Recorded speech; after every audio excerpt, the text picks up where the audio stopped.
Now, in the pre-work, I asked you if you could take a few minutes and write down why you lose sales opportunities. So if you can take a moment in the book, on the page, and jot down for me, why do you lose a sales opportunity? In your space, what is it? Whether you're doing estate planning work, executive benefits, why do you lose?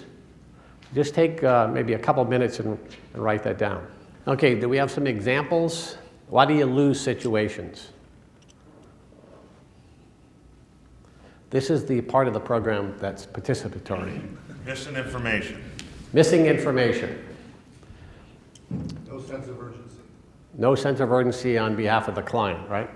Yeah, it kind of gets stuck in, and I think that's one of the big ones too. And the information is a huge one because we go in there with perception. We know all about the client's situation, and there's so much information missing. In fact, we've got a great tool for that coming up. Yeah. Personally, I feel like, as a lead or follow-up to that, the reason I sometimes don't have a sense of urgency is I haven't disturbed them enough about their own problems. I want to help them and be nice instead of like, listen, you know, how do you get them to be disturbed? Right. So you haven't really bought into, the client hasn't really seen a vision for your solution.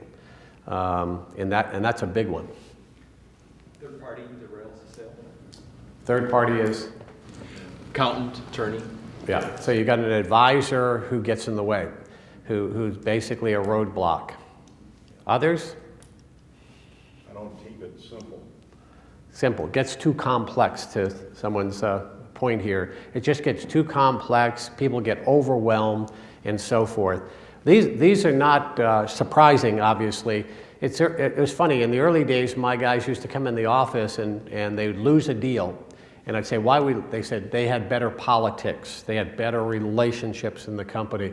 And when we went through what we call the blue sheet analysis here, when we use strategic selling, what we're going to do is we're going to really try to understand what's the current position we're in, who are the people we're interacting with within the organization, and what strategy do we need to plan in order to overcome that.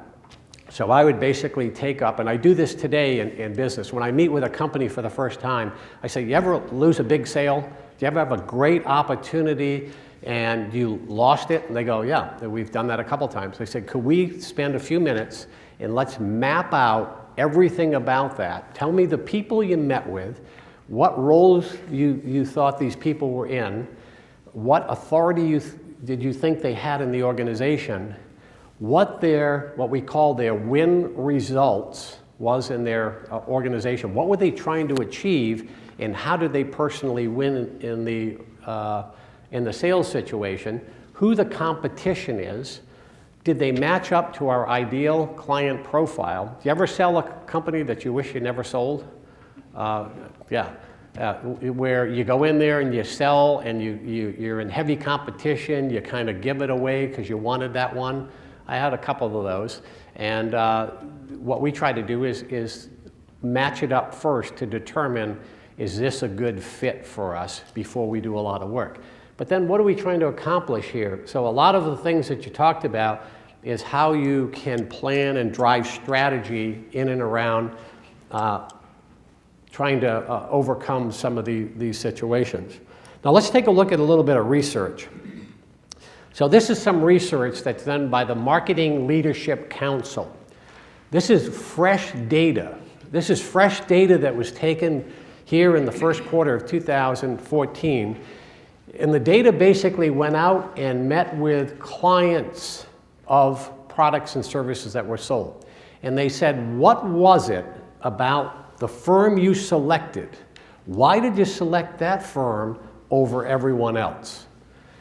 19% said it was the company and the brand impact. You know, you never go wrong buying IBM. Only 19% said that was the reason we bought, because we liked XYZ company, we recognized XYZ company. 19% said it was the product or service delivery.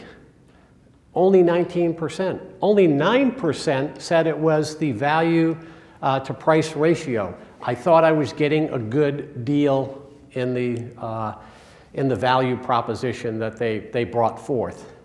53% said it was the sales experience. 53% said it was the sales experience that the salesperson brought forward. You had those meetings where there was great interaction, you had a collaborative environment that you were working on, and people just felt really comfortable with you, you felt comfortable with them, and the whole thing just marched down and you got the deal done. The sales experience, if you think about it, 53% of client loyalty is attributed to your ability to outperform the competition in the sales experience. Have you ever had a client say to you, we selected the other firm, and the reason we did that, they were a better fit? That's what they're talking about.